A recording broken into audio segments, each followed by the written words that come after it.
Now we're sort of moving into more of the contemporary Eugene. And I brought in a couple of examples that are things that he did from the last show where it sort of moved into the new echelon of what Eugene is. And that's sort of what we're going to start with today. Remember we saw that coin trick where you had the die, coins were going through the table. Sure. Eugene sort of took just the best moment out of that whole routine and made that the mystery.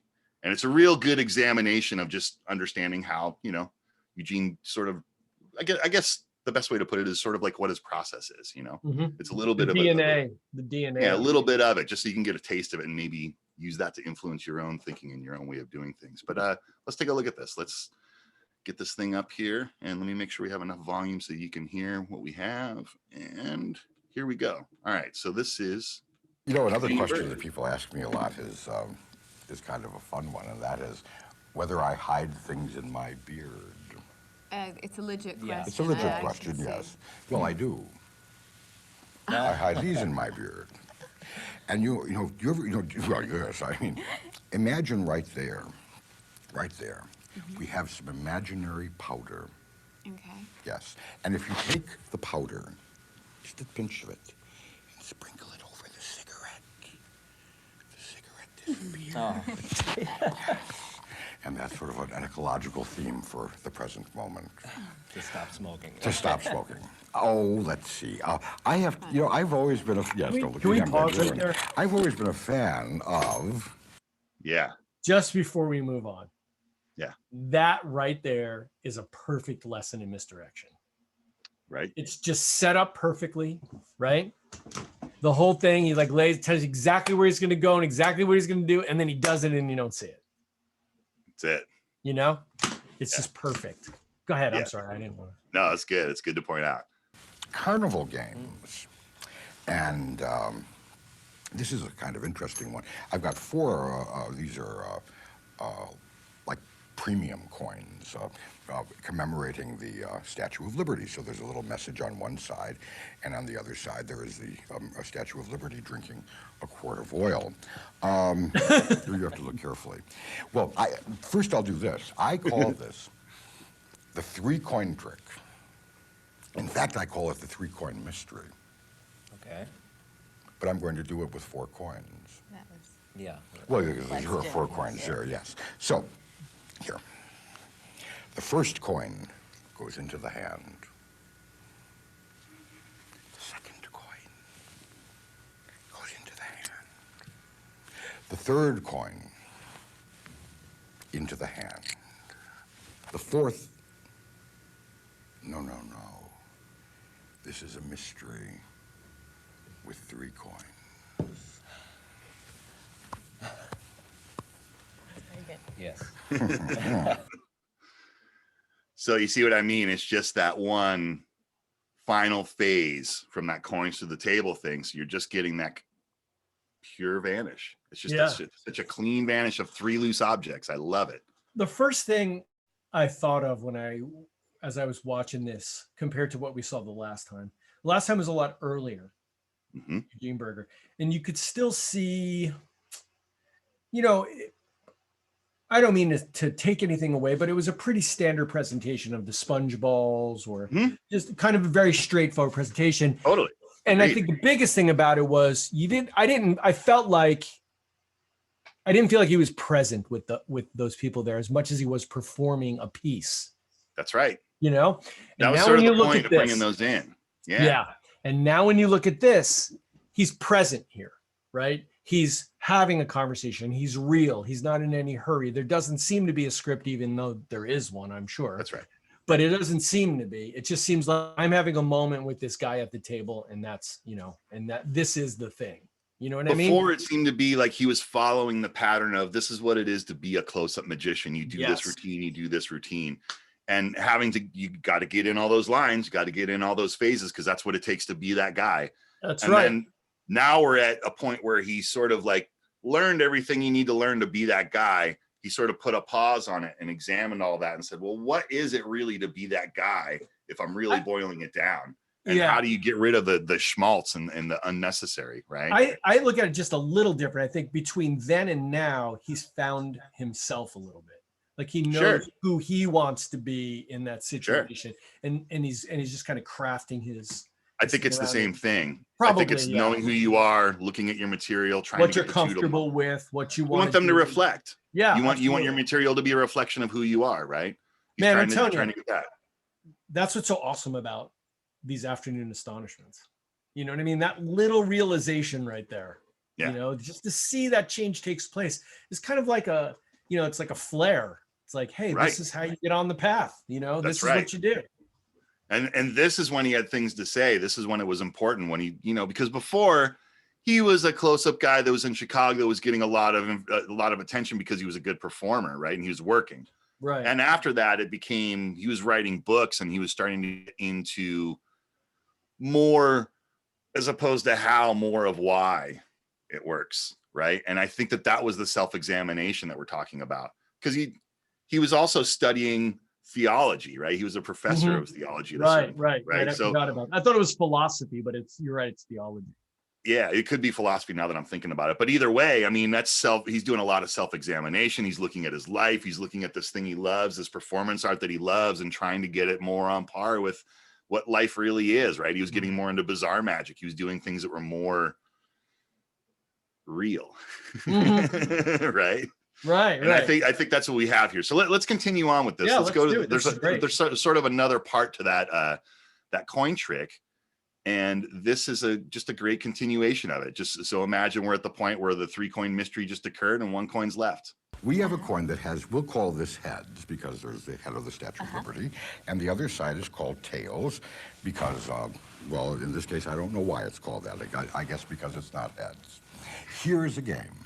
And I know you two will like playing games, particularly you, because I know that guys with facial hair enjoy playing games. Yes, I know this.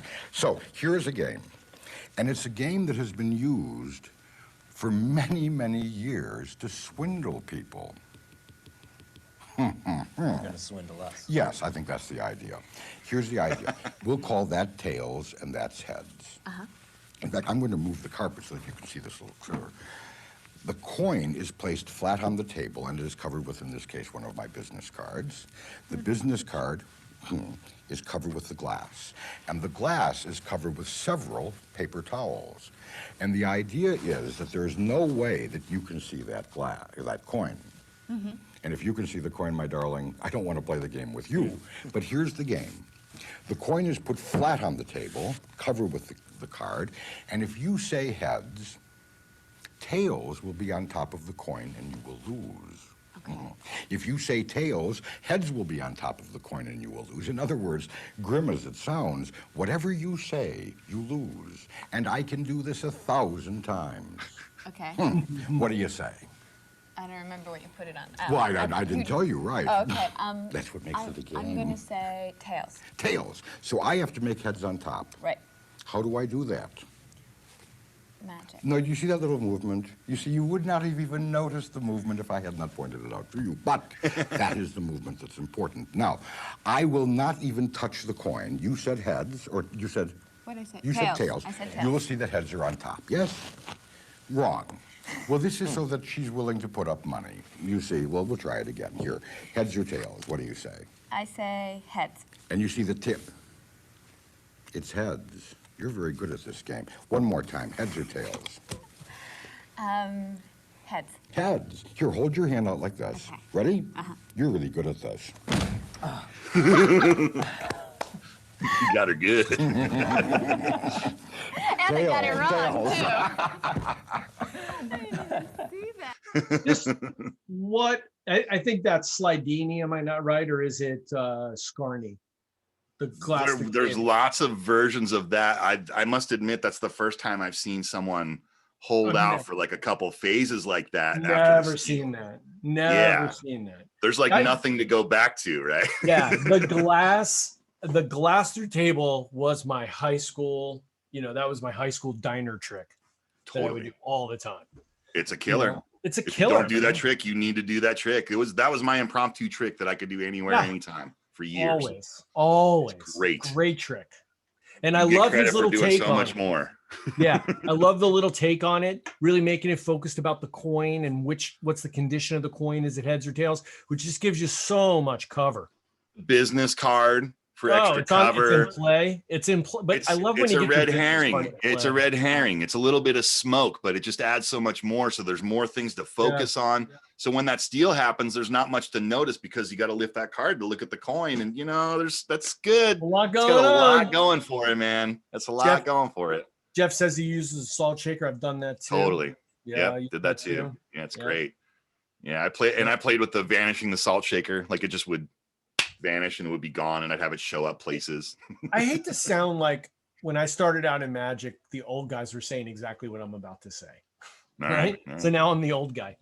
But it's just like you don't really need the newest, hottest thing. What you need is like a good solid trick that you can wrap around something that means something to you and turn it into a piece. Like he's taken that right there, which I guarantee you go to the library and there's a book at the library that's got that trick in it. Guarantee. Totally. It's in the back room. And and he made it into something awesome. Yeah. Just an awesome little and great byplay with the spectators. So it's not just about the thing. It's like they have a part in it.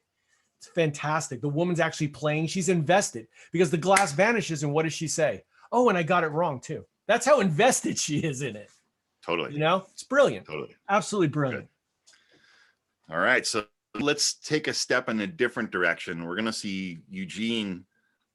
He worked at a fine dining restaurant in Chicago called Biggs, and he would work tableside, but only if he was invited, right? Like there would be things around that said that Eugene was there, but he wasn't like in the dining room unless a waiter came out and said, here comes Eugene and here's a chair for him to sit at. And he's officially joining your table because the maitre d' brought Eugene or the waiter brought Eugene, right?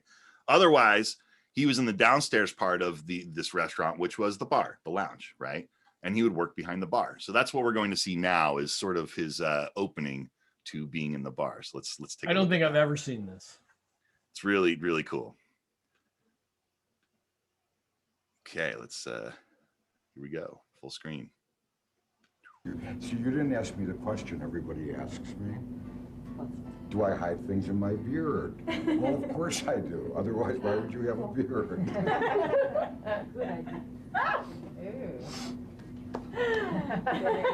Didn't think it was going to be that kind of a party, did you, Barbara?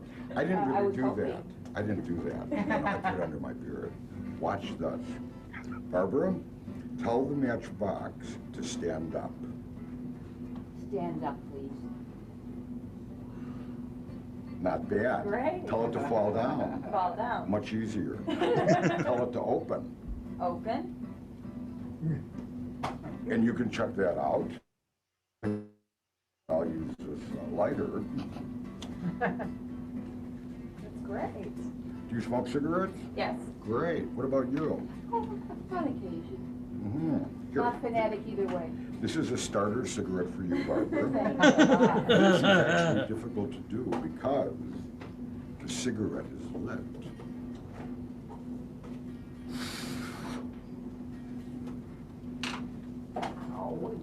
Very hot for a moment.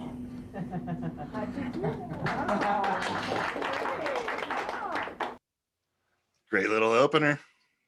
Again, it's a classic. We all know that. And it's really cool because the method he's using for that is really something because he sometimes would reproduce the lit cigarette. Oh, it's really good. Yeah. Beautiful. I mean, gosh, you couldn't do that anywhere now, though. Not anymore. Not unless you're standing outside in a smoking area where people go outside to smoke if they even have. Hey, meet me outside by the garbage can. I want to show you something. Or everyone's standing out there and you go, hey, before you go in, let me show you this thing. Right. And that's the only way you see cigarette magic anymore because it's over. Yeah, it's pretty much over. Harris doesn't work with a vape pen. That's a good question. I don't know. Probably Maybe. not. Probably could. Figure something out. All right. So let's continue on with this bar set and we'll see another good classic. But again, it's Eugene has found a way to get more of himself in the stuff. So it's not just a trick. It's really, well, I'll just let it be here. This is really good. You'll get the point right away. Young, back in the 1940s. I went to the carnival one day and I saw a man playing a game with 3 cards. He said, "Kid, what's your name?" I said, "Eugene." He said, "Eugene, the game is easy. There are 2 black cards and a red queen, and all you have to do is keep your eye on the queen." I moved a little closer. He mixed the cards. I don't know what you would have said. I said the queen was in the middle. I was right. He said, "You're pretty good at this game. Why don't you bet a little money? You could make some quick change here." Oh, no. Well, I was young and innocent in those days, so I took out a quarter. He smiled, mixed the cards. I said that was the queen. I was right again, and I thought, this is a fabulous game. I've doubled my money in 10 seconds. That's better than real estate, what you do. So then, it is. Then the greedy voice in the head said, why not add a little to it? He mixed the cards. I said that was the queen. I lost everything. The queen was over here. He said, don't go away, Eugene. You're young. I'm going to give you a break. I wasn't that young and innocent, Barbara. I took out 15 cents this time. He smiled, mixed the cards, and said, now look, that's not the queen, and that's not the queen. I said that. He said, you're not watching. I said, wait a minute, you're playing with 1, 2, 3 black cards. No, he said, I always play with a queen. Very nice. Well, I realized I could fool him. I was young in those days. Well, I took out $1, which in the 40s was a lot of money. I laid it on the edge of the table so it fell on the floor. And when he reached over to pick it up, I reached over and bent the corner of the queen just like that. A precocious child. Well, when people saw that I had bent the corner, there was money flying because everybody wanted to play the game. And this guy was so busy picking up the money, he never even noticed I had bent the corner of the card. I said, don't touch him. That's not the queen, and that's not the queen. Pay up. He said, Eugene, never bend the card. It'll only confuse you. And then he turned over a card I had just touched, and it was the queen. And that's why we should never play cards with strangers.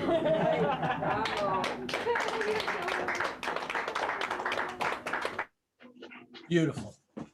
Beautiful. And I love that, you know, he makes it his own. He's got all the things he's saying about his youth, all the money references. It's clearly it feels like it's a real story, you know. I think Yeah, you know what I liked was the pace. I like the pace too. The pace of the mixing and the pace of everything. It didn't seem like it was going by so fast that you have to see it again. You felt like you saw everything. Right, exactly. You know what I mean? Exactly. And that has to do with the pace. If he was rushing, then you feel like, hey, wait a second. Hey, wait a second, you know? Right. It was great. Right. Yeah, I love it.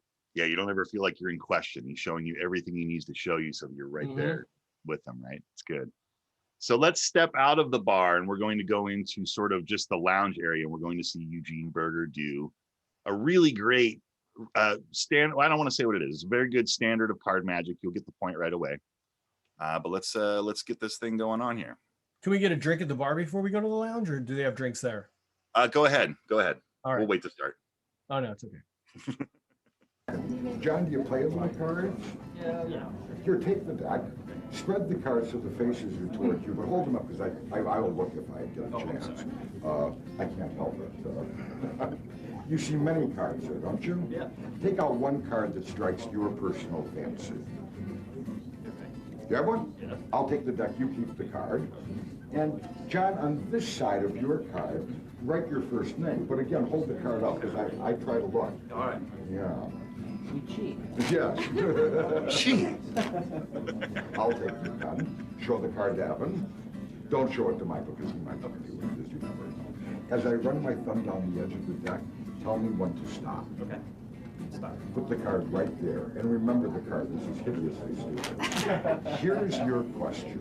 Do you think that I could have known, seriously, before I gave you the deck what cards you would take out? Absolutely. That's what they all say. My hand is empty. In my back pocket, I have a billfold. And John, in the billfold, there is one and only one red card. You hold the deck. As unbelievable as this sounds to you, I believe that this card matches the card you freely chose from the deck.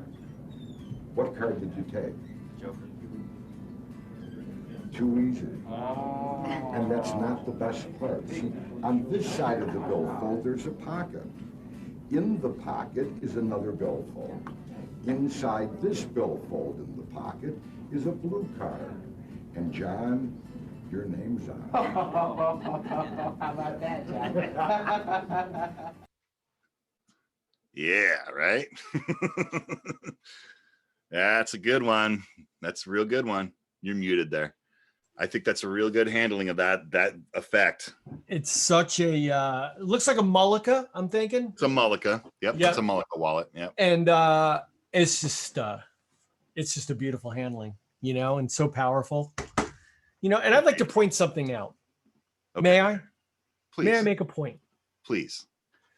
He is using that mullica, which is kind of that secretary style wallet, that big long wallet Yes. that everyone says, oh, I don't want to carry that because, I don't wear a suit coat or whatever. Notice what he did. He pulled it out of his back pocket. That's the way I did it for years. And I Didn't must care. admit, I was influenced by Eugene. I carried Yeah. it and that was my wallet. I didn't even Not worried care. about it. It's a great wallet. It works. Like I use the Jerry O'Connell Plus wallet, and Mhm. it's like that. I don't It want has to. a mullica feature in it too, doesn't it? Kind of, yeah. Yeah. Well, when I think of a mullica, right? I It's think the wallet of in the wallet. the wallet in the wallet. Yeah. And Jerry O'Connell doesn't have a wallet in a wallet. It has like a wallet and then like You have an ID case or something. You do the thing with the envelope anyway. So it Yeah, I doesn't do really that matter. anyway. Yeah. Yeah. Yeah. Yeah. Right. Right on. Right on. But Killer still, handling though. killer handling, man. And he, I mean, it's such a powerful thing. If you're not doing some form of it, you should be. It should be in some way. There's a lot of different ways to do it. There's a lot of things. There's the little tin for the Mercury card fold in the Mhm. little tin. There's so many ways to do that kind of a thing. Right. gotta find It one of really them. is just that object to an impossible place, right? Mhm. That you just have that effect is such a strong, like ethereal magic thing, right? It's just one of those things you want to have in there because you have the skills. If we're talking here, you probably have the skills to make you, that you happen. definitely do. You can definitely figure it out. Yeah. Yeah, it's one of the ones that has to be in the repertoire because if you do it right, there's nothing to backtrack to.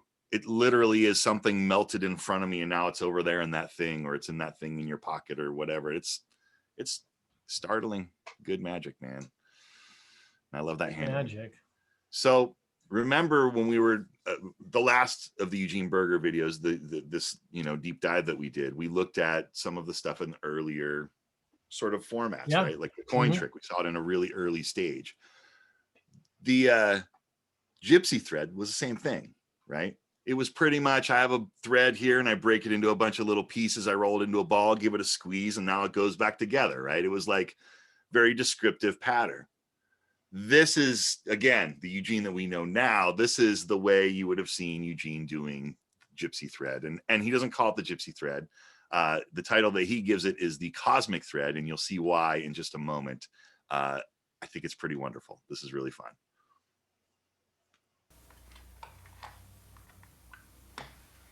Yellow cotton thread,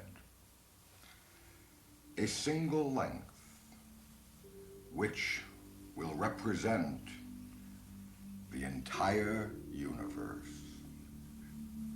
In Hindu So mythology, Eugene Berger. it is the god Brahma who creates the universe and all that there is. Brahma then retires, and the god Vishnu takes over. And Vishnu sustains and preserves the universe in every moment of its existence. And then, at the end of time, the god Shiva appears and dances a weird and terrible dance of fire, the Tandava Dance, in which the entire material universe is destroyed in blinding light, brighter than 10,000 suns. And the universe is no more. There is only silence, vast cosmic sleep.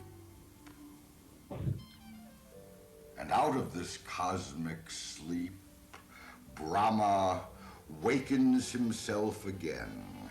He looks about, and seeing nothing lovely or beautiful, he decides to create the universe again. And creating it, he retires, pleased with his eternal play.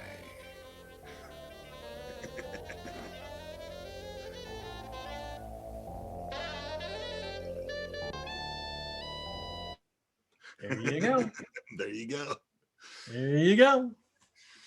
I mean, that's just about as perfect a presentation of that as I've seen. That's right. I And don't it's think you can do unique. anything better there.